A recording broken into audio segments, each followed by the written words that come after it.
Morning students, स्वागत है आप सभी का अनुराग दीक्षित मैथ्स क्लासेस में। अगर आप लोगों ने मेरे चैनल को सब्सक्राइब नहीं किया है तो उसे सब्सक्राइब करें और बेल आइकन दबाना ना भूलें।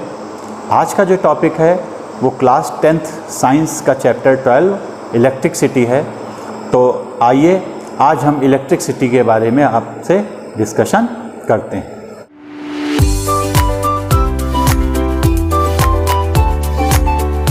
वीडियो में हम आपसे क्या क्या डिस्कस करेंगे उसके बारे में आपसे शॉर्ट में हम बता देते हैं। सबसे पहले चार्ज क्या होता है, उसकी properties, methods of charging, what is electricity, electric current, electric field, electric potential and potential difference, Ohm's law, resistance, electric circuit and it's components, current end voltage measurements, combination of resistance, उसका series और parallel combination.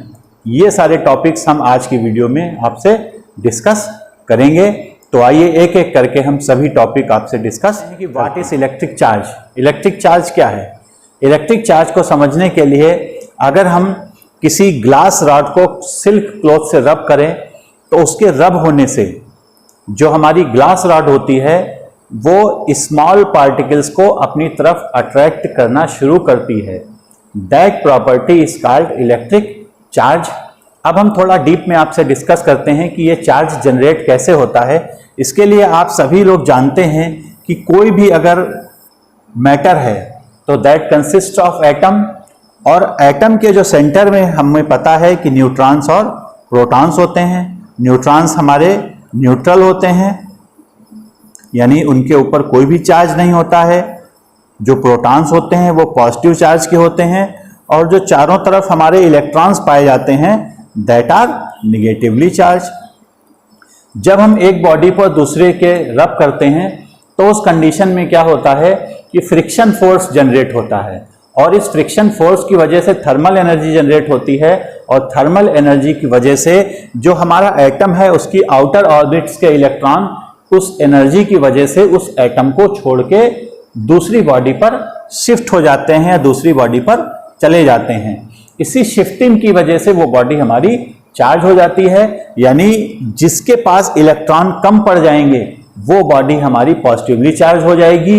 वो इसलिए होगा क्योंकि उसके ऊपर अब proton की संख्या बढ़ जाएगी, क्योंकि अगर कोई एटम न्यूट्रल है तो उसमें जितने प्रोटॉन होते हैं उतने ही इलेक्ट्रॉन होते हैं। तो जब हमारे इलेक्ट्रॉन शिफ्ट हो गए तो उस केस में इसके ऊपर प्रोटॉनों की संख्या बढ़ गई, यानी in that case body will be positively charge. और जिस बॉडी के ऊपर हमारे इलेक्ट्रॉन आ गए उसके ऊपर इलेक्ट्रॉन्स की संख्या अधिकतम हो गई, यानी वो बॉडी हमारी निगेटिवली चार्ज हो जाएगी। अब आप कहेंगे कि कौन सी बॉडी पॉजिटिवली होगी, कौन सी निगेटिवली होगी? ये उस एटम के स्ट्रक्चर पे डिपेंड करता है, उसकी बॉन्डिंग पे, उसकी अपनी प्रॉपर्टी पर डिपेंड करता है। पहले हम आपसे चार्ज की डेफिनेशन को क्लियर कर लेते हैं।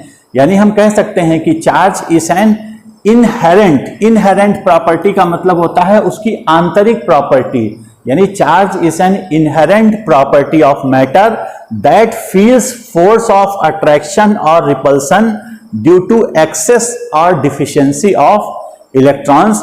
या सिंपल भाषा में हम लोग कह सकते हैं कि द प्रॉपर्टी या intrinsic property of atoms due to which two bodies attract or repel each other, that is called an electric charge। अब हम आते हैं कि चार्ज कितने प्रकार के होते हैं। आप सभी लोग जान लीजिए कि चार्ज जो होते हैं वो दो प्रकार के होते हैं। एक होता है पॉजिटिव चार्ज और दूसरा होता है निगेटिव चार्ज, यानी जिसके ऊपर इलेक्ट्रॉनों की अधिकता होती है वो निगेटिवली चार्ज हो जाती है, जिस बॉडी में इलेक्ट्रॉन कम होते हैं वो पॉजिटिवली चार्ज होती है। उसकी जो हमारा चार्ज होता है उसकी यूनिट हमारी क्या होती है, कूलॉम होती है, और उसको हम लोग किस प्रकार डिनोट करते हैं, C से डिनोट करते हैं। और उसको नापने के लिए जो इंस्ट्रूमेंट यूज होता है, यानी इलेक्ट्रिक चार्ज को हम लोग मेजर करने के लिए जिस इंस्ट्रूमेंट का इस्तेमाल करते हैं उसको कहते हैं इलेक्ट्रोस्कोप। चार्ज की कुछ प्रॉपर्टीज को और डिस्कस कर लेते हैं। सबसे पहली जो प्रॉपर्टी है, the total charge of the universe is conserved, या हम ये भी कह सकते हैं कि the total charge on an isolated body is always conserved. या अगर हम इस रूम की बात करें तो इस रूम का जो टोटल चार्ज होगा वो हमेशा कंजर्व होगा, यानी चार्ज को ना तो जनरेट किया जा सकता है ना ही डिस्ट्रॉय किया जा सकता है। चार्ज को केवल एक बॉडी से दूसरी बॉडी में ट्रांसफर किया जा सकता है। सेकेंड जो प्रॉपर्टी है वो ये है कि like charges repel each other, whereas unlike charges attract each other. हमने अभी पढ़ा कि चार्जेस हमारे दो प्रकार के होते हैं, एक पॉजिटिव चार्ज और दूसरा निगेटिव चार्ज। यानी अगर सेम चार्ज है तो एक दूसरे को क्या करेंगे, वो रिपेल करेंगे। जैसे अगर मान लो दो माइनस चार्ज हैं तो वो हमेशा एक दूसरे को रिपेल करेंगे, लेकिन अगर अपोजिट चार्जेस हैं, यानी अगर एक प्लस है और एक माइनस है, तो वो हमेशा एक दूसरे को अट्रैक्ट करते हैं। नेक्स्ट जो प्रॉपर्टी है वो है charges are additive in nature. Charges are additive in nature का अर्थ ये है कि अगर कोई सिस्टम है, मान लीजिए ये कोई सिस्टम है या ये कोई बॉडी है, इस पर ढेर सारे चार्ज हैं, यानी मान लो यहाँ पर पहला चार्ज Q1 है, दूसरा चार्ज Q2 है, तीसरा charge Q3 and so on. तो टोटल चार्ज जो इस बॉडी पे होगा वो सभी के एल्जेब्रिक सम के बराबर होगा, यानी Q1 plus Q2 plus Q3 के सम के बराबर होगा। यानी अगर पॉजिटिव चार्ज होगा तो प्लस का Q लेंगे, अगर निगेटिव चार्ज होगा तो माइनस Q लेंगे। यानी हम कह सकते हैं कि चार्जेस जो होते हैं वो हमारे नेचर में एडिटिव होते हैं। नेक्स्ट जो प्रॉपर्टी है वो हमारी मेन प्रॉपर्टी है और वो ये है कि चार्जेस आर ऑलवेज क्वांटाइज्ड।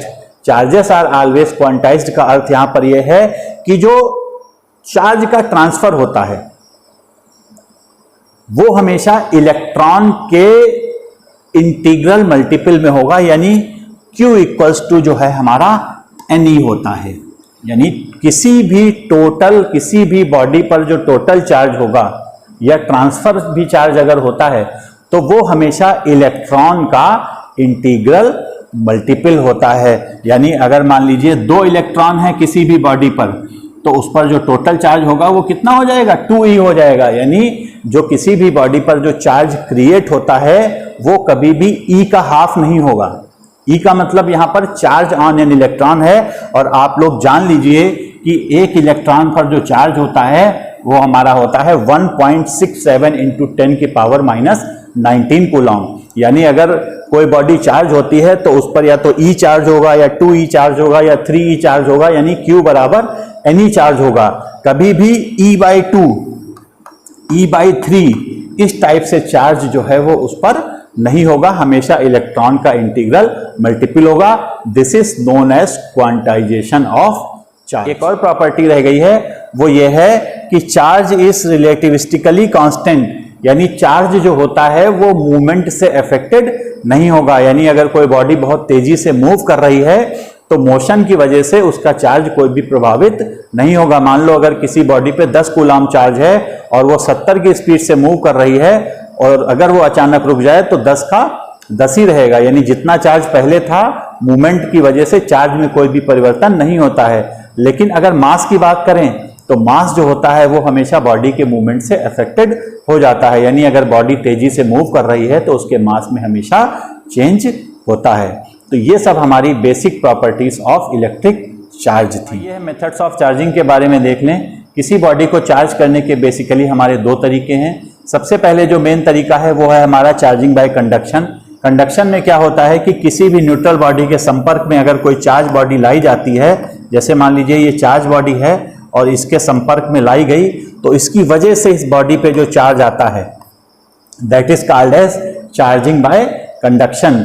और अगर कोई दूसरी न्यूट्रल बॉडी है और उसके पास अगर हम कोई दूसरा पॉजिटिवली चार्ज बॉडी लाते हैं तो उसके पास लाने की वजह से जो उसके सिरे पोलराइज्ड हो जाते हैं, यानी एक सिरा नेगेटिव चार्ज हो जाएगा, दूसरा सिरा इसका पॉजिटिवली चार्ज हो जाएगा।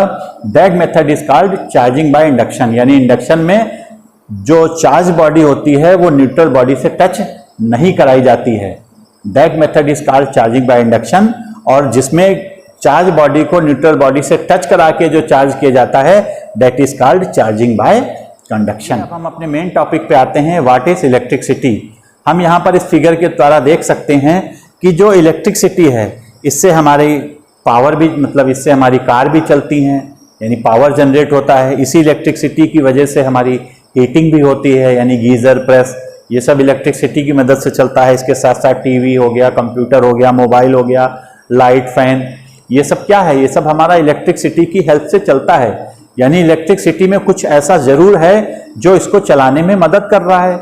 या हम सिंपली कह सकते हैं कि electricity is a form of energy which can be easily converted to some any other form. ये हम इलेक्ट्रिक करंट के बारे में डिस्कस करते हैं। इसको समझने के लिए हम एक क्लोज सर्किट देते हैं। इस सर्किट में हमारी बैटरी लगी है और एक रजिस्टर लगा हुआ है। रजिस्टर का अर्थ यहाँ पर है कोई भी हमारा बल्ब, फैन या मोटर लगा हुआ है, जिसको हम लोग सिंपल भाषा में लोड कहते हैं। अब हम जैसे ही इस सर्किट को कनेक्ट करते हैं, जैसे ही हम बैटरी से इस लोड को जोड़ते हैं, ये जो बैटरी है, इस बैटरी के माइनस टर्मिनल से ढेर सारे इलेक्ट्रॉन्स जो है वो मूव होना शुरू हो जाते हैं। यानी जो माइनस टर्मिनल होता है, इसके पास बहुत सारे इलेक्ट्रॉन हैं, तो ये इलेक्ट्रॉन मूव होते होते, रजिस्टर होते होते इसमें किसमें चले जाते हैं, प्लस टर्मिनल में एंटर करते जाते हैं। यानी माइनस से जो है हमारे इलेक्ट्रॉन्स निकलते हैं और प्लस में एंटर कर दे जाते हैं। तो ये जो इलेक्ट्रॉन्स है, ये इलेक्ट्रॉन्स सिंपली चार्ज है एक प्रकार का। अभी हमने पढ़ा है कि इलेक्ट्रॉन्स का ट्रांसफर मतलब बॉडी चार्ज हो रही है। यानी हम सिंपल भाषा में क्या कह सकते हैं कि चार्ज का जो मूवमेंट है, यानी इलेक्ट्रॉन का जो मूवमेंट है, that is called as electric current. और अगर हमें उसे डिफाइन करना है तो सिंपल भाषा में कह सकते हैं कि एक सेकंड में जितने भी इलेक्ट्रॉन्स हमारे फ्लो होते हैं, यानी फ्लो ऑफ चार्ज या flow of electrons in 1 second, that is called as, यानी हम क्या कहा, हमने कहा the rate of flow of electric charge. देखिए रेट का मतलब होता है एक सेकंड, यानी ये जो डिफिनीशन होती है इलेक्ट्रिक करंट की, यानी I इक्वल्स टू होता है Q अपॉन T। ये हमारा फार्मूला होता है। I का मतलब है करंट और Q का मतलब है चार्ज और T का मतलब है टाइम। यानी अगर हम टाइम को यहां पर 1 सेकंड ले लें तो ये I इक्वल्स टू क्या हो गया, I इक्वल्स टू हो गया हमारा Q। यानी एक सेकंड में, यानी टाइम कितना है, 1 सेकंड, यानी 1 सेकंड में किसी भी क्लोज्ड सर्किट में जितना चार्ज या जितने इलेक्ट्रॉन्स मूव करते हैं, that is called as electric current. यानी सिंपल भाषा में हम लोग उसे रेट ऑफ फ्लो, यानी 1 सेकंड में जो चीज, यानी 1 सेकंड में जो इलेक्ट्रॉन्स फ्लो होते हैं, यानी the rate of flow of charge और electrons through a conductor is called electric current. और रेट का मतलब हमेशा ध्यान रखिएगा यूनिट टाइम या जो भी हो, एरिया है, रेट का मतलब 1। तो अब देखिए I इक्वल्स टू क्या होता है, Q बाई टी, ये फॉर्मूला याद रखिएगा। और अभी हमने पढ़ा है, अभी हमने Q का मतलब पढ़ा है, Q बराबर होता है NE, क्वांटाइजेशन ऑफ चार्ज में। तो ये भी एक फार्मूला होता है I equals to NE by T. फिलहाल इसकी जरूरत तब लगती है जब इलेक्ट्रॉन्स वगैरह दे रखे हों और उस टर्म में हमको करंट निकालनी हो, तब हम इस फार्मूले का यूज करते हैं। तो एक फार्मूला होता है करंट का I equals to Q by T और दूसरा होता है I equals to NE by T. और इलेक्ट्रिक करंट की जो यूनिट है वो आप लोग याद कर लीजिए, हमेशा क्या होती है, एम्पियर होती है। इलेक्ट्रिक करंट की यूनिट जो होगी वो एम्पियर होगी और एम्पियर का A बड़ा होगा। और इसको डिनोट किससे करते हैं, A से करते हैं। आप लोग याद कर लीजिए या ध्यान दीजिएगा, जो भी हमारे साइंटिस्ट हैं उनके नाम से अगर कोई यूनिट बनी है तो हमेशा कैपिटल लेटर में उसका पहला वर्ड लिखा जाएगा। विशेष ख्याल आपको रखना है। यानी SI यूनिट दो हो सकती हैं, एक तो एम्पियर होती है और दूसरी क्या होगी, इसकी Q की यूनिट क्या होती है, कूलॉम। और टाइम की यूनिट जो है हमारी सेकंड होगी। यानी करंट की 2 यूनिट हो सकती हैं, एक तो एम्पियर होती है, दूसरी जो है हमारी कूलॉम पर सेकंड होती है। इसको नापने के लिए जिस डिवाइस का यूज करते हैं उसे अमीटर कहते हैं। और डायरेक्शन जो होती है, यानी जो करंट होता है उसकी डायरेक्शन हमेशा फ्लो ऑफ इलेक्ट्रॉन्स के अपोजिट होती है। या यह कह सकते हैं कि करंट की डायरेक्शन जो होती है वो पॉजिटिव चार्ज के फ्लो के अलॉन्ग ली जाती है और इलेक्ट्रॉन्स के फ्लो के हमेशा अपोजिट होगी। जैसे हम इस फिगर को ध्यान से देखें तो इलेक्ट्रॉन्स हमारे इधर बह रहे हैं, तो इलेक्ट्रॉन्स का अगर मोशन हमारा ये है, ठीक है, इलेक्ट्रॉन्स हमारे इस तरफ बह रहे हैं, ऐसे बह रहे हैं, तो जो करंट होगी वो कैसे बहेगी, यानी इलेक्ट्रॉन्स अगर क्लॉकवाइज बह रहा है तो करंट जो होगी वो हमारी एंटी क्लॉकवाइज होगी। यानी जिधर इलेक्ट्रॉन बह रहा होगा, जिधर इलेक्ट्रॉन फ्लो हो रहा होगा, उसकी डायरेक्शन के अपोजिट हमारी करंट की डायरेक्शन होगी। या साधारण भाषा में कह सकते हैं कि करंट की डायरेक्शन जो होती है वो पॉजिटिव चार्ज के फ्लो के अलॉन्ग मानी जाती है। आते हैं इलेक्ट्रिक फील्ड पर। देखिए अगर कोई पॉजिटिव चार्ज है या निगेटिव कोई भी चार्ज है, मान लेते हैं यहाँ पर पॉजिटिव चार्ज है, तो इस पॉजिटिव चार्ज की वजह से इसके चारों ओर एक रीजन क्रिएट होता है। ये जो रीजन है, यानी जो 3 डायमेंशनल स्पेस है, इस स्पेस में अगर कोई दूसरा चार्ज एंटर करता है तो वो फोर्स महसूस करेगा। यानी हम कह सकते हैं it is the 3 dimensional space around a charge in which force of attraction और रिपल्सन कैन बी फेल्ट। अब बात उठती है कि इलेक्ट्रिक फील्ड इंटेंसिटी क्या होती है, जिसको हम लोग काहे से डिनोट करते हैं, ई से डिनोट करते हैं। तो इलेक्ट्रिक फील्ड इंटेंसिटी को ऐसे समझिए, मान लीजिए इसमें कोई यूनिट पॉजिटिव चार्ज एंटर करता है, मान लीजिए कोई ऐसा चार्ज एंटर करता है जिसकी यूनिट जो है या जिसकी वैल्यू जो है वो 1 कूलम्ब है, तो उस यूनिट पॉजिटिव चार्ज पे जो फोर्स महसूस होता है that force is called as electric field intensity. और इलेक्ट्रिक फील्ड इंटेंसिटी का जो फार्मूला होता है वो होता है F अपॉन Q, या यहाँ पर कैपिटल Q भी आप ले सकते हैं, आपकी जो इच्छा हो, ठीक है। फिलहाल ज्यादातर हम लोग स्मॉल q इस्तेमाल करते हैं। तो E इक्वल्स टू होता है F अपॉन Q, यानी इलेक्ट्रिक फील्ड इंटेंसिटी सिंपल भाषा में कही जा सकती है फोर्स अप्लाइड ऑन एन, या force experienced by a charge, यानी force experience by a unit positive charge present inside the electric field, यानी यूनिट पॉजिटिव चार्ज अगर किसी इलेक्ट्रिक फील्ड में उपस्थित है तो उस पर जो चार्ज महसूस होता है that is called as electric field intensity. और इसको काहे से डिनोट करते हैं? ई से डिनोट करते हैं। और ये कैसी क्वांटिटी है? It is a vector quantity. Vector quantity का अर्थ है इसमें डायरेक्शन और मैग्नीट्यूड दोनों होते हैं। और इसकी यूनिट जो होती है, एफ की यूनिट फोर्स आपने पढ़ा है न्यूटन, और क्यू की यूनिट क्या होती है? कूलॉम्ब। यानी आप लोग याद कर लीजिए कि जो इलेक्ट्रिक फील्ड इंटेंसिटी होती है उसकी यूनिट न्यूटन पर कूलॉम्ब होती है, and it is a vector quantity. Potential, तो आइए हम इलेक्ट्रिक पोटेंशियल को देख लें। इलेक्ट्रिक पोटेंशियल का अर्थ क्या होता है, इसको समझने के लिए हमने क्या किया, एक पॉजिटिव चार्ज लिया। हम क्या ले रहे हैं, ये एक पॉजिटिव चार्ज है, और हमने पढ़ा है कि पॉजिटिव चार्ज के चारों ओर एक क्षेत्र क्रिएट होता है जिसको हम लोग इलेक्ट्रिक फील्ड के नाम से जानते हैं। अब मान लीजिए हम इनफाइनाइट से अगर यूनिट पॉजिटिव चार्ज को हम लाते हैं, इनफाइनाइट का मतलब यहां पर काफी दूर है, यानी काफी दूर से अगर हम यूनिट पॉजिटिव चार्ज को इस फील्ड के किसी पॉइंट पे लाते हैं, मान लीजिए ये कोई पॉइंट है, हम कहां से किस चार्ज को ला रहे हैं, इनफाइनाइट से एक पॉजिटिव चार्ज को इस फील्ड के भीतर ला रहे हैं। तो इस चार्ज को इनफाइनाइट से यहां तक लाने में जो वर्क किया जाता है that work is called electric potential, यानी कह सकते हैं it is the amount of work done in bringing a unit positive charge from infinity to a given point in the electric field. और ये कैसी क्वांटिटी होती है इलेक्ट्रिक पोटेंशियल? इलेक्ट्रिक पोटेंशियल जो होते हैं वो हमारी स्केलर क्वांटिटी होती है, और इसकी यूनिट जो होती है वो कैसे निकलेगी, देखिए V जो है, ये क्या है, इलेक्ट्रिक पोटेंशियल वर्क है। हमने क्या पढ़ा, वर्क। तो वर्क जो है इलेक्ट्रिक पोटेंशियल क्या है, work in bringing a unit positive charge. Electric potential की परिभाषा क्या है, work done in bringing a unit positive charge from infinity, यानी V इक्वल्स टू क्या हो गया, W अपॉन Q। यानी वर्क और जो चार्ज ला रहे हैं उसके रेशियो को हम पोटेंशियल डिफाइन कर रहे हैं, यानी इसकी यूनिट और वर्क की यूनिट जो होती है हमारी जूल होती है, और चार्ज की यूनिट क्या होती है, कूलॉम्ब। तो इसीलिए इसकी जो यूनिट होती है वो जूल पर कूलॉम्ब भी होती है, और इसकी दूसरी यूनिट जो है हमारी वो वोल्ट भी होती है। इस चीज का ध्यान रखिएगा, ज्यादातर लोग जो है वोल्ट का जो है नाम याद रखते हैं, जूल पर कूलॉम्ब भूल जाते हैं, लेकिन ये फार्मूला हमारा इलेक्ट्रिक पोटेंशियल का बहुत जरूरी है, V equals to W by Q। अब हम इलेक्ट्रिक पोटेंशियल डिफरेंस को भी डिस्कस कर लेते हैं। ये बिल्कुल सेम इलेक्ट्रिक पोटेंशियल के जैसा है, बस हल्का सा अंतर है। देखिए इसमें क्या होता है कि जैसे मान लीजिए कोई हमारा चार्ज है, ये चार्ज है, इसके चारों ओर क्या होगी, फील्ड होगी। तो अब मान लीजिए कोई एक पॉइंट है, यहां पर पोटेंशियल डिफरेंस जो है VA है, यहां पर कोई दूसरा पॉइंट है जिसपे पोटेंशियल डिफरेंस कितना है, VB है, और हम कोई यूनिट पॉजिटिव चार्ज को यहां से यहां तक मूव कर रहे हैं। तो इसके मूव करने में भी हमें वर्क करना होगा। डिपेंड होता है कि हम कितना चार्ज के करीब जा रहे हैं, जितना ही चार्ज के करीब जाएंगे हमें वर्क डन जो है वो हो सकता है कम भी करना पड़े, एक्स्ट्रा भी करना पड़े। अगर सेम चार्ज है तो रिपल्शन के अगेंस्ट में वर्क ज्यादा करना होगा, अगर अपोजिट चार्ज है तो हो सकता है कि उस केस में वर्क हमें कम करना हो, लेकिन कुल मिला के कम या ज्यादा यानी डिफरेंस क्रिएट होगा।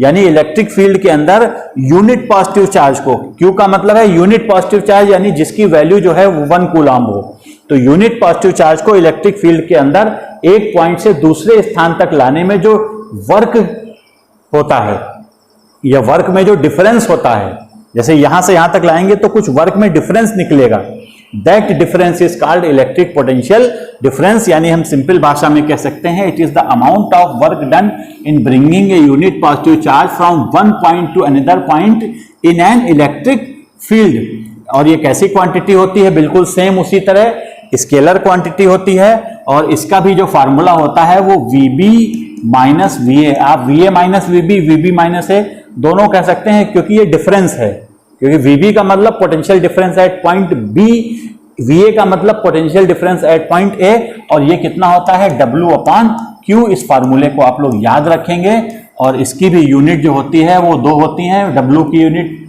क्या होगी? जूल, वर्क की यूनिट जूल होती है, Q की यूनिट कूलॉम्ब, इसकी भी यूनिट जूल पर कूलॉम्ब होती है, और दूसरी यूनिट हमारी वोल्ट भी कही जाती है, ये ध्यान रखेंगे। और ये कैसी क्वांटिटी होती है? स्केलर क्वांटिटी होती है, और इलेक्ट्रिक पोटेंशियल डिफरेंस को नापने के लिए हम जिस डिवाइस का यूज करते हैं that is called as voltmeter. अब बात उठती है कि ये पोटेंशियल डिफरेंस कौन सी बला है, मतलब हम बार बार इलेक्ट्रिक करंट और पोटेंशियल डिफरेंस ऐसा क्यों कहते हैं? देखिए, ये जो पोटेंशियल डिफरेंस है, ये पोटेंशियल डिफरेंस बहुत इंपॉर्टेंट है करंट को फ्लो कराने के लिए। जब हम कहते हैं कि हमने किसी भी सर्किट को बैटरी से कनेक्ट किया, यानी जब हम कहते हैं कि किसी भी सर्किट को हमने बैटरी से कनेक्ट किया, यानी बैटरी जो है वो क्या है? बैटरी पोटेंशियल डिफरेंस क्रिएट करती है। यानी जब हम किसी भी बैटरी के प्लस टर्मिनल और माइनस टर्मिनल होते हैं, इसका काम बस यही है कि पोटेंशियल डिफरेंस क्रिएट करना। यानी जहां प्लस टर्मिनल होता है वहां पर हाई पोटेंशियल होता है, जो माइनस टर्मिनल होता है वहां पर लेस पोटेंशियल होता है, और यही जो पोटेंशियल डिफरेंस है, इसी पोटेंशियल डिफरेंस की वजह से इलेक्ट्रॉन फ्लो होना शुरू हो जाते हैं। नॉर्मली तो आपको मालूम है कि हर तार में इलेक्ट्रॉन है, पर वो फ्लो क्यों नहीं होते हैं? फ्लो कब होते हैं? जब हम उसको बैटरी से कनेक्ट करते हैं। यानी बैटरी का जो रोल है वो क्या है? बैटरी का रोल है इलेक्ट्रिक पोटेंशियल डिफरेंस को जनरेट करना। सेम उसी एग्जाम्पल के थ्रू हम देख सकते हैं। जैसे मान लीजिए ये पाइप है, और इस पाइप के बिल्कुल बेस में पानी है, तो इसमें पानी तब तक नहीं गिरेगा जब तक पोटेंशियल डिफरेंस, यानी इसका एक सिरा जो है ऊंचा और एक सिरा नीचा ना किया जाए। हम जैसे ही एक सिरे को ऊंचा कर देते हैं, दूसरे के रेस्पेक्ट में पानी अपने आप गिरने लगता है। यानी जब तक इसी तरह हम लोग इलेक्ट्रिक चार्ज के केस में देख सकते हैं, इलेक्ट्रिक चार्ज या इलेक्ट्रिक करंट तभी फ्लो होगा जब हमारा पोटेंशियल डिफरेंस क्रिएट किया जाएगा, यानी उसको बैटरी से कनेक्ट किया जाएगा। यही कारण है कि हम जब बैटरी से किसी भी सर्किट को कनेक्ट करते हैं तो हमारा पंखा, बल्ब या जो भी अप्लायंसेस जुड़ा हुआ है वो वर्क करना शुरू हो जाता है। अब हम आते हैं सबसे मेन टॉपिक, जो कि है ओम्स लॉ। इसको देख के घबराइए नहीं, ये किसी साइंटिस्ट के नाम पर है। उन्होंने एक एक्सपेरिमेंट किया और ऑब्जर्व किया। इसके लिए आप लोग भी एक एक्सपेरिमेंट कर सकते हैं। आप क्या करिए कि आप घर में छोटे छोटे सेल ले लीजिए टॉर्च के, और एक बल्ब ले लीजिए।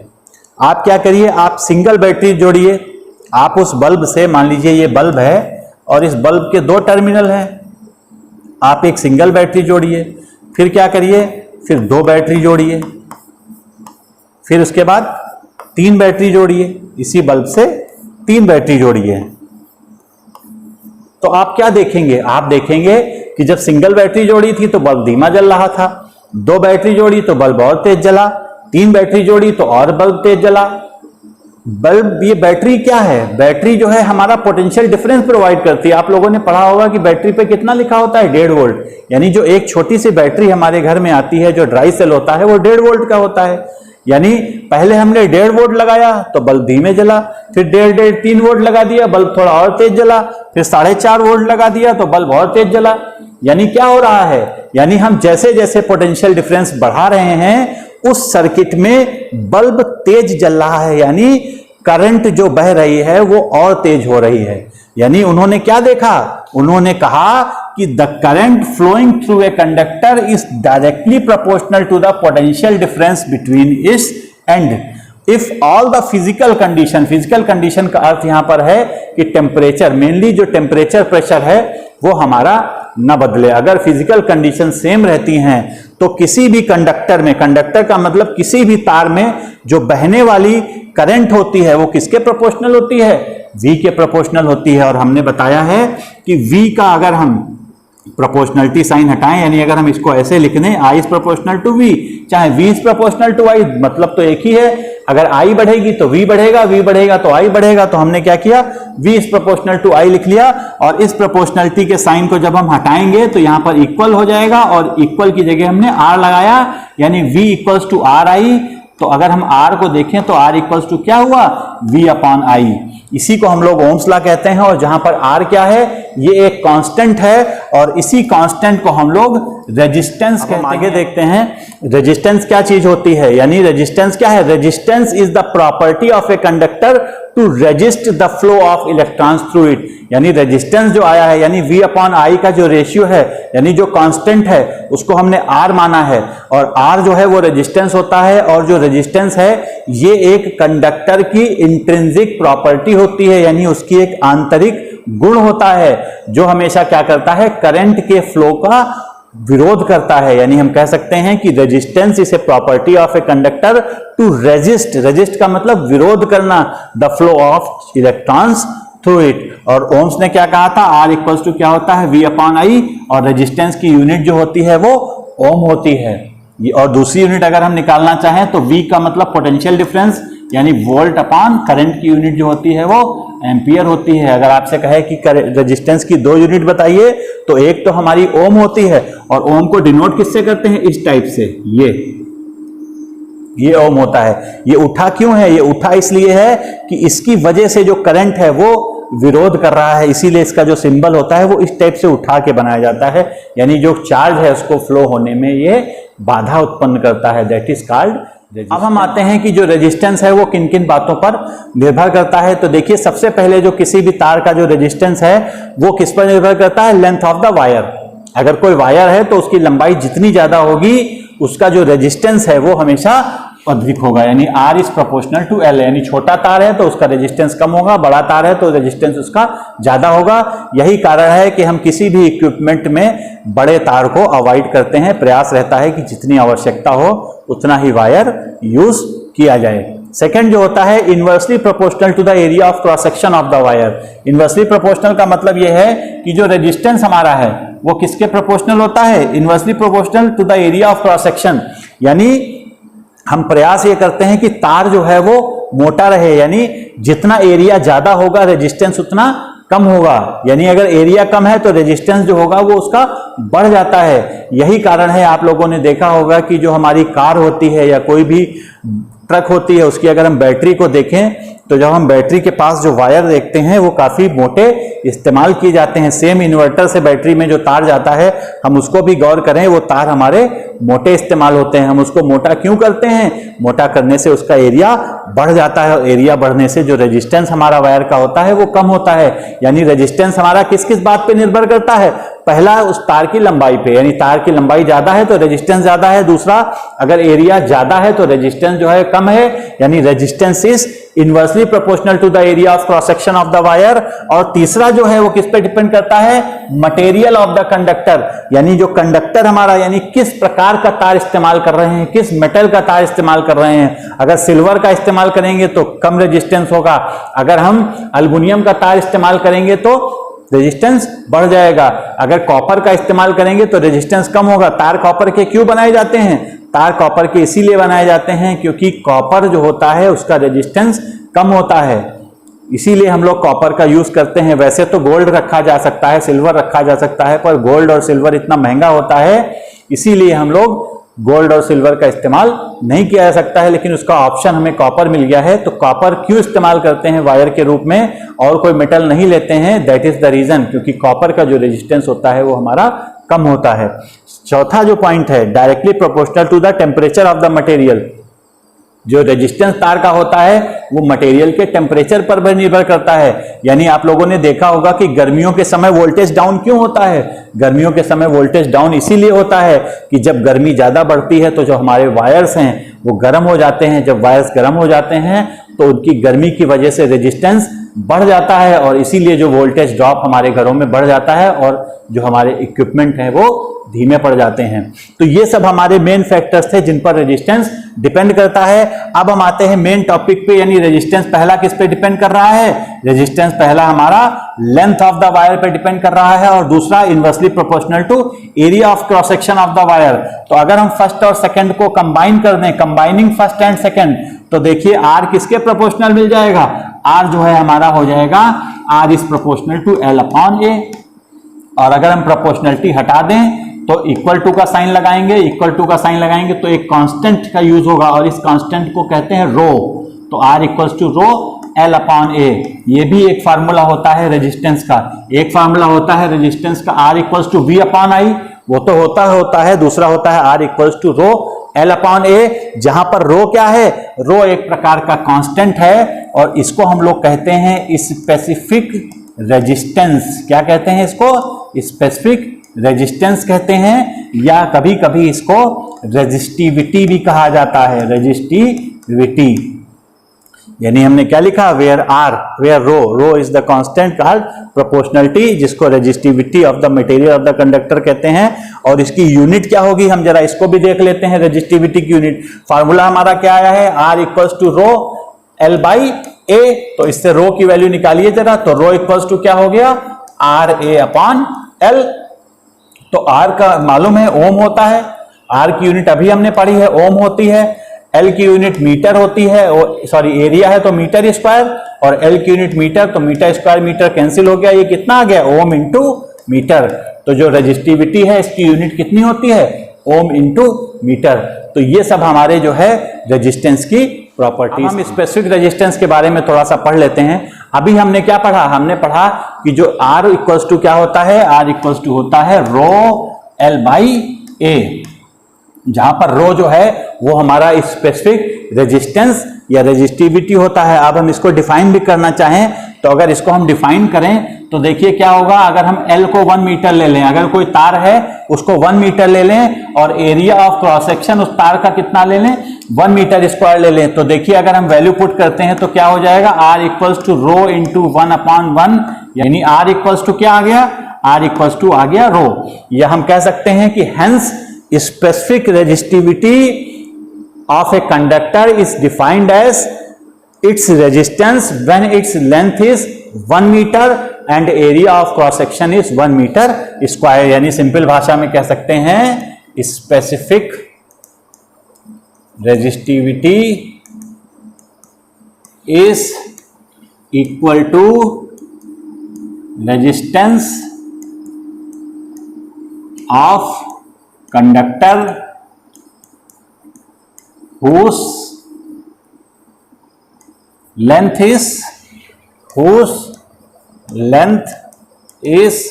1 meter and area of cross section is कितना हो, 1 मीटर स्क्वायर। यानी स्पेसिफिक रेजिस्टिविटी क्या है, specific resistivity resistance of a conductor, जब उस कंडक्टर की लेंथ कितनी हो 1 meter and area of cross section कितना हो जाए 1 मीटर स्क्वायर। उस केस में जो रेजिस्टेंस उस तार का होता है उसको हम लोग स्पेसिफिक रेजिस्टिविटी कहते हैं। और स्पेसिफिक रेजिस्टिविटी जो होती है वो तार के लंबाई पे नहीं डिपेंड करती है, उसके मटेरियल पे डिपेंड करती है, उसके नेचर पे डिपेंड करती है। यानी it depends upon the material of the conductor. देखिए रेजिस्टेंस जो होता है वो तो हर चीज पे डिपेंड करता है। R इक्वल्स टू क्या है, R equals to rho L upon A। तो रेजिस्टेंस जो है वो रो पर भी करता है, L पर भी करता है, A पर भी करता है। यानी किसी भी तार का रेजिस्टेंस जो है लंबाई पर भी करेगा, एरिया पर भी करेगा। और रो का मतलब यह है कि स्पेसिफिक रेजिस्टेंस, और स्पेसिफिक रेजिस्टेंस किस पे डिपेंड करता है, तार के मटेरियल पे। तो रेजिस्टेंस जो है वो 3 बातों पे निर्भर करता है, लेकिन जो हमारा स्पेसिफिक रेजिस्टेंस होता है वो तार के मटेरियल पे डिपेंड करता है। और इसको किससे डिनोट करते हैं, रो से डिनोट करते हैं। इसकी यूनिट क्या होती है, ओम मीटर होती है। और स्पेसिफिक रेजिस्टेंस आप लोग ध्यान लीजिए कि ये हमेशा टेम्परेचर पर भी निर्भर करता है। जो स्पेसिफिक रेजिस्टेंस होता है वो टेम्परेचर पर भी डिपेंड करेगा। यानी टेम्परेचर अगर चेंज होगा तो स्पेसिफिक रेजिस्टेंस भी चेंज होता है। जो हमारे कंडक्टर्स हैं, कंडक्टर्स का जो टेम्परेचर बढ़ाने से स्पेसिफिक रेजिस्टेंस बढ़ता है, लेकिन जो सेमी कंडक्टर्स हैं उनका जो है टेम्परेचर बढ़ाने से स्पेसिफिक रेजिस्टेंस घटता है। तो वो सब बहुत डीप बातें हैं, आप हायर क्लासेस में पढ़ेंगे। और स्पेसिफिक रेजिस्टेंस को हम लोग रेजिस्टिविटी भी कहते हैं। यहाँ पर कुछ सब्सटेंस दे रखे हैं, उनकी रेजिस्टिविटी है। जैसे conductors like metals and alloys, जो मेटल्स अलॉयस होते हैं उनकी रेजिस्टिविटी कम होती है। देखिए यूनिट क्या है, ओम इंटू मीटर। और जो हमारे इंसुलेटर होते हैं उनकी रेजिस्टिविटी बहुत अधिक होती है। आप देख सकते हैं 10 की पावर -8 में है और ये 10 की पावर 12 है, यानी रबड़ है, ग्लास है, इनका बहुत ज्यादा रेजिस्टेंस होता है, इंसुलेटर का रेजिस्टेंस बहुत ज्यादा होता है। इसीलिए जो है इंसुलेटर्स में, ये ग्लास में, रबड़ में जो होता है करंट पास नहीं होती है। लेकिन मेटल्स जो अलॉयस होते हैं उसमें हमारी कॉपर है, एल्युमिनियम है, इसमें इलेक्ट्रिसिटी पास हो जाती है क्योंकि इसका रेजिस्टेंस जो होता है वो बहुत ही लो होता है, कम होता है। और हम देख सकते हैं substance with low resistivity are better conductor of electricity than those with high resistivity, यानी जिन कंडक्टर्स की रेजिस्टिविटी कम होती है that are good conductors of electricity such as silver, gold, aluminium, copper, that are good conductors of electricity, whereas glass, rubber, ये सब हमारे क्या हैं, these are insulators. Wood it is insulator, क्योंकि इसमें जो है इलेक्ट्रिसिटी पास नहीं होती। कुछ बच्चे कहेंगे सर वुड में तो पास हो जाती है, तो वुड में तब पास हो जाती है जब वो भीग जाती है, अदरवाइज लकड़ी में भी इलेक्ट्रिसिटी पास नहीं होती है। अब हम आते हैं टाइप्स ऑफ रेजिस्टेंस पे। रेजिस्टेंस कितने प्रकार के होते हैं? रेजिस्टेंस बेसिकली दो प्रकार के होते हैं, एक होते हैं फिक्स्ड और दूसरे होते हैं वेरिएबल। फिक्स्ड रेजिस्टेंस वो रेजिस्टेंस होते हैं जिनकी वैल्यू चेंज ना हो। जैसे ये आप लोगों ने किसी भी पीसीबी को खोला होगा तो आप इस टाइप के रेजिस्टेंस को देखेंगे, इसका सिंबल जो होता है वो इस टाइप से होता है, इसकी वैल्यू जो होती है वो रेजिस्टेंस की चेंज नहीं होती, that's why they are called as fixed resistances. और दूसरे जो वेरिएबल यानी ये रियोस्टेट है, एक जो हमारे फिजिक्स लैब जो एक्सपेरिमेंट करेंगे तो क्लास 12th में, तो वहां पर आप देखेंगे इस टाइप का रियोस्टेट मिलेगा। ये एक प्रकार का वेरिएबल रेजिस्टेंस है और इसको डिनोट करने के लिए हम इसमें इस टाइप से एरो बना देते हैं, यानी वेरिएबल रेजिस्टेंसेस वो होते हैं जिनकी वैल्यू चेंज होती रहती है। जो हमारा पंखा है उस पंखे का रेगुलेटर भी एक प्रकार का वेरिएबल रेजिस्टेंस होता है, जिसमें 1 नंबर 2 नंबर हम जितना ज्यादा जो है वैल्यू चेंज करते जाते हैं, रेजिस्टेंस जो है हमारा चेंज होता जाता है, यानी जितना ज्यादा रेजिस्टेंस बढ़ता जाता है पंखा हमारा उतना ही स्लो होता जाता है। तो these are called as types of resistance. आते हैं कि इलेक्ट्रिक करंट को मेजर कैसे किया जाता है। तो देखिए इलेक्ट्रिक करंट को मेजर करने के लिए जो इक्विपमेंट यूज होता है उसे हम लोग अमीटर कहते हैं, और इसको डिनोट करने के लिए हम लोग इस टाइप से, यानी ए बना देंगे और ऐसे बना होगा। अगर इस टाइप से सिंबल बना है तो that is called as ammeter. Ammeter जो होता है इलेक्ट्रिक करंट को नापने के काम आता है, यानी हम कह सकते हैं ammeter is a device that measures current flowing through any conducting material, यानी किसी भी सर्किट से जो करंट फ्लो होती है उसको मेजर करने के लिए अमीटर का यूज करते हैं। और आपको बता दें कि ये सर्किट में हमेशा सीरीज में जोड़ा जाता है। अमीटर जो है, जैसे मान लीजिए कोई सर्किट है, जैसे ये देखिए, जैसे मान लो ये बल्ब है, ठीक है, और ये बैटरी है, ठीक। और अब हमको मान लीजिए इसमें करंट फ्लो हो रही है, तो करंट अगर फ्लो हो रही है तो हमको अगर पता करना है कि इसमें कितनी करंट फ्लो हो रही है, तो हम बीच में यानी इस सर्किट को ब्रेक करके एक अमीटर फिट कर देंगे। तो इसको कहते हैं सीरीज, यानी अगर सर्किट तोड़ के हम अमीटर लगा दें तो इसको हम लोग कहते हैं सीरीज कनेक्शन। तो अमीटर हमेशा जो है वो सीरीज में लगाया जाता है। और आपको बता दें कि जब हम इसको सीरीज में लगाते हैं तो सीरीज में अगर हमने लगाया है तो एक आइडियल अमीटर वही होता है जिसका रेजिस्टेंस जो है वो कम से कम हो। अगर इसका रेजिस्टेंस हाई होगा और हम इसको सीरीज में लगा देंगे तो फिर हमारी जो करंट है वो धीमी पड़ जाएगी और हमारा जो मेन इक्विपमेंट है वो स्लो पड़ जाएगा। तो इसीलिए जो अमीटर होता है वो हमेशा ऐसा बनाना चाहिए जिसका रेजिस्टेंस जो है वो लो हो। और आपको बता दें, इसको कनेक्शन करते समय ध्यान रखना है कि हमेशा अमीटर का प्लस जो है वो बैटरी के प्लस से हो और अमीटर का जो माइनस हो वो सर्किट के दूसरे सिरे से हो। हमें इस बात का भी ध्यान रखना है, यानी प्लस वाला हमेशा प्लस से जोड़ा जाता है। जब हायर क्लास में आप लोग एक्सपेरिमेंट करेंगे तो जैसे ये अमीटर का प्लस है तो इसको बैटरी के प्लस से जोड़ेंगे और माइनस वाला जो सिरा है वो किसी दूसरे सिरे से ऐड हो जाएगा। तो it is the basic concept of ammeter. अब हम आते हैं कि पोटेंशियल डिफरेंस कैसे नापा जाता है। तो पोटेंशियल डिफरेंस को नापने के लिए हम जिस डिवाइस का यूज करते हैं वो होता है वोल्टमीटर। आप देख सकते हैं, आप लोगों ने घरों में देखा होगा स्टेबलाइजर में जो मीटर लगा होता है वो हमारा बेसिकली वोल्टमीटर होता है। और जब हम लोग चार्जर देखा होगा आप लोगों ने, बैटरी चार्जर में जो मीटर लगा होता है वो एमीटर होता है। तो वोल्टमीटर क्या होता है? वोल्टमीटर वो डिवाइस होता है which is used to measure potential difference. और जो हमेशा अमीटर है वो हमेशा सर्किट के पैरेलल में जोड़ा जाता है। जैसे मान लीजिए ये आपकी सर्किट है और ये मान लो बल्ब लगा हुआ है और ये बैटरी से बल्ब जल रहा है और मान लो हमको इसका पोटेंशियल डिफरेंस नापना है तो इसके पैरेलल में हमेशा वोल्ट मीटर लगाएंगे। हमें ध्यान रखना है कि हमेशा बैटरी के यानी जिसके भी अक्रॉस पोटेंशियल डिफरेंस हमको नापना है उसके पैरेलल में, यानी अमीटर हमेशा सीरीज में रखता है और वोल्ट मीटर हमेशा जिस इक्विपमेंट के अक्रॉस, मान लीजिए हमको इस बैटरी के अक्रॉस नापना है कितना पोटेंशियल डिफरेंस है, तो बैटरी के पैरेलल हम लगा देंगे। यानी अगर बैटरी का प्लस ये है और ये माइनस है तो वोल्ट मीटर का भी प्लस ये होगा और माइनस ये होगा। और वोल्ट मीटर की खासियत ये होती है कि इसका रेजिस्टेंस जो होता है वो हमेशा हाई रखा जाता है, या हम कह सकते हैं कि इनफाइनाइट रखा जा सकता है। यानी अगर हमको एक आइडियल अमीटर बनाना है तो उसका रेजिस्टेंस हम 0 रखेंगे, और अगर हमको आइडियल वोल्ट मीटर बनाना है तो उसके रेजिस्टेंस को हमें हाई रखना पड़ेगा। आप कहेंगे कि सर इसके रेजिस्टेंस को हाई क्यों रखेंगे, आप सीधे से देखिए, आप बहुत आसानी से समझ सकते हैं। हमने क्या किया, इस बैटरी के पैरेलल में लगा दिया, तो हम करंट की जो डायरेक्शन है वो क्या है, वो ऐसे जा रही है और ऐसे इधर से घूमती हुई ऐसे आ रही है, तो करंट तो इस सर्किट में ऐसे ऐसे बह रही है। आपने क्या किया, आपने इसके पैरेलल लगा दिया, तो अगर मान लीजिए इस वोल्ट मीटर का रेजिस्टेंस कम होगा तो ये करंट इस वोल्ट मीटर से होकर गुजरने लगेगी। तो हम ऐसा वोल्ट मीटर जनरेट करेंगे जिसका रेजिस्टेंस हाई हो, यानी जो करंट जिस सर्किट में बह रही है वो स्मूथली बहती रहे और सिर्फ माइन्यूट मात्रा में, बहुत ही कम मात्रा में जो करंट है इस वोल्ट मीटर से जाए, जिससे हमारी जो निडल है वो डिफ्लेक्ट हो जाए और हम रीडिंग को नोट कर लें। तो आइडियल अमीटर वो होता है जिसका रेजिस्टेंस 0 है, और आइडियल वोल्ट मीटर वो होता है जिसका रेजिस्टेंस इनफाइनाइट होता है। अब हम आते हैं कॉम्बिनेशन ऑफ रेजिस्टेंस पे। कॉम्बिनेशन ऑफ रेजिस्टेंस क्या होता है, देखिए, कॉम्बिनेशन ऑफ रेजिस्टेंस का मतलब है कि रेजिस्टेंस को किस प्रकार कंबाइन किया जाए।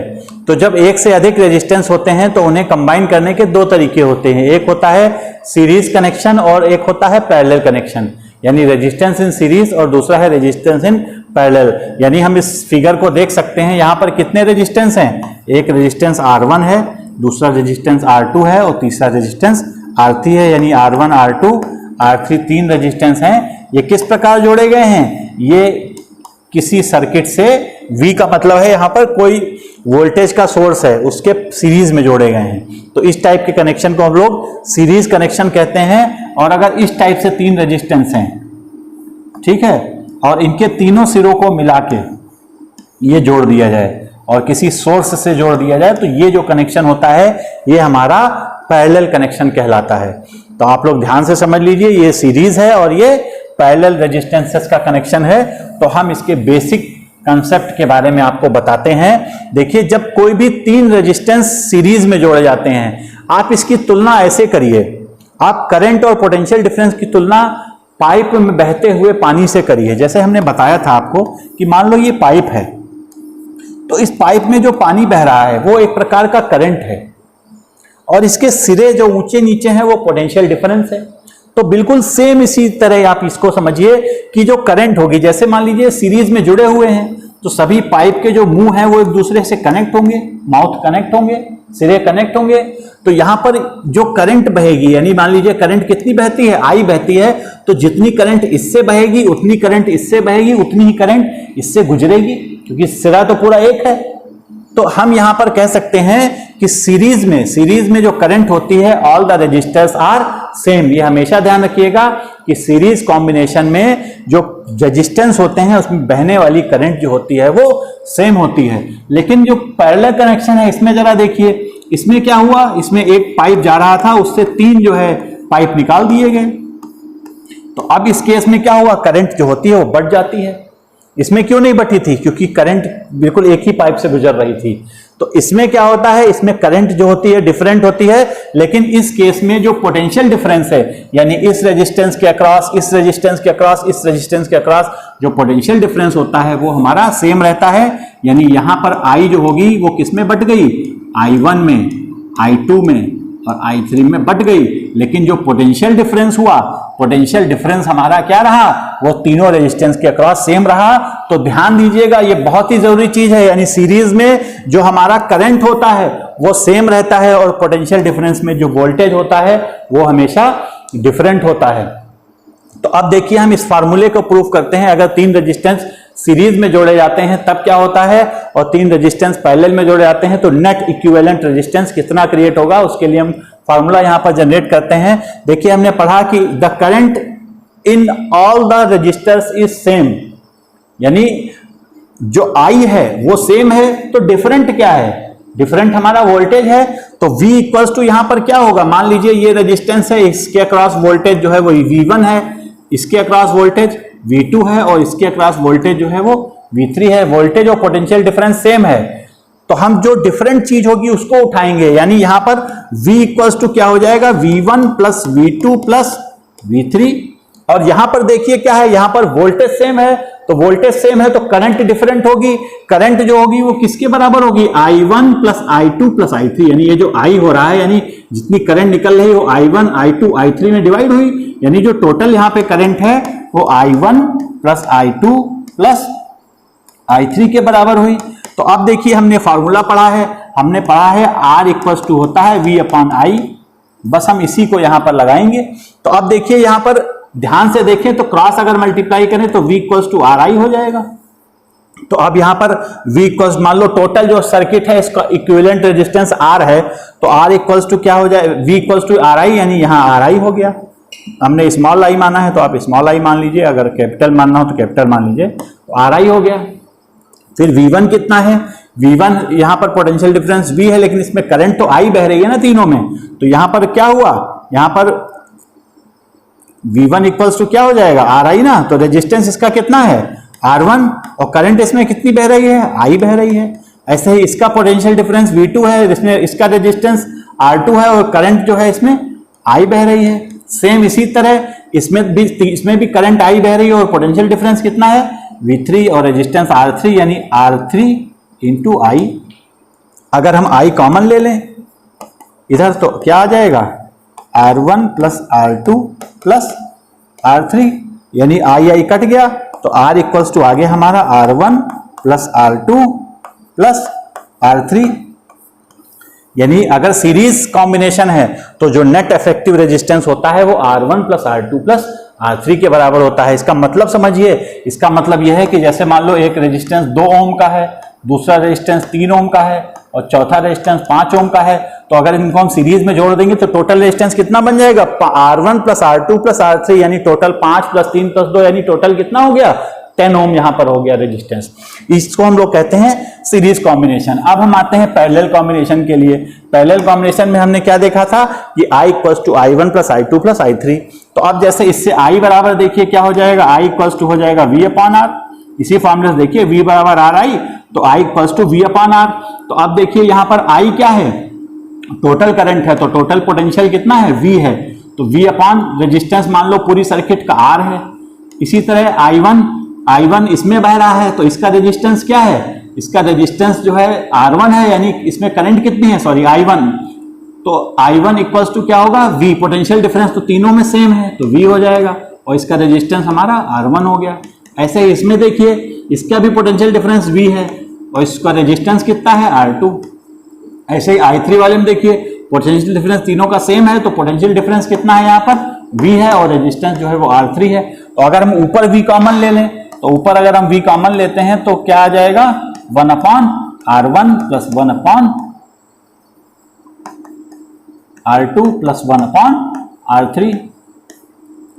तो अब V भी कैंसिल हो जाएगा, तो क्या बचा हमारा 1 upon R equals to 1 upon R1 plus 1 upon R2 plus 1 upon R3।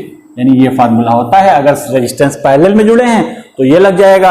अब आपसे कहा जाए कि मान लो कोई 2 रेजिस्टेंस है, एक 2 ओम का है और दूसरा कितना है, 3 ओम का है। अगर ये पैरेलल में जोड़े गए तो इसका टोटल रेजिस्टेंस कितना होगा, तो आप कौन सा फार्मूला लगा देंगे, आप फार्मूला लगा देंगे 1 upon R equals to 1 upon R1 plus 1 upon R2। चूंकि 2 ही रेजिस्टेंस है तो 1 अपॉन R और पहला वाला 1 अपॉन 2 है, दूसरा 1 अपॉन 3 है, तो एलसीएम ले लीजिए, तो एलसीएम 6 हो गया। ऊपर क्या आ जाएगा, 3 प्लस 2, यानी 1 upon R equals to 3 plus 2, तो 1 अपॉन R इक्वल्स टू 5/6, तो R इक्वल्स टू क्या हो जाएगा 6/5, यानी उसका उल्टा, यानी कितना आ गया 1.2 ओम।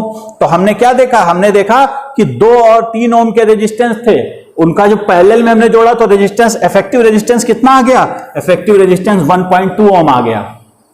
यानी पैरेलल में 3 और 2 ओम के मिला के रेजिस्टेंस जो है हमारा और कम हो गया। और सीरीज में क्या था, सीरीज में हमने जो है 2, 3, 5 का लिया था और उनको जोड़ा तो 10 ओम का आ गया। यानी अगर किसी भी रेजिस्टेंस को सीरीज में जोड़ा जाए तो नेट इफेक्टिव रेजिस्टेंस जो होता है वो बढ़ जाता है, और अगर किसी भी 3 रेजिस्टेंस को पैरेलल में जोड़ा जाए तो नेट इफेक्टिव रेजिस्टेंस जो होता है वो हमारा कम हो जाता है। तो इस चीज का आप ध्यान रखिएगा। This is the basic concept of combination of resistance. Series में R equals to R1 plus R2 plus R3 होता है, और पैरेलल में 1/R equals to 1/R1 plus 1/R2 plus 1/3। ये हमारा नेट इफेक्टिव करते हैं। आपको आज का टॉपिक अच्छा लगा होगा। अगर मेरा चैनल आपको अच्छा लगे तो इसे लाइक और सब्सक्राइब जरूर कीजिए। धन्यवाद।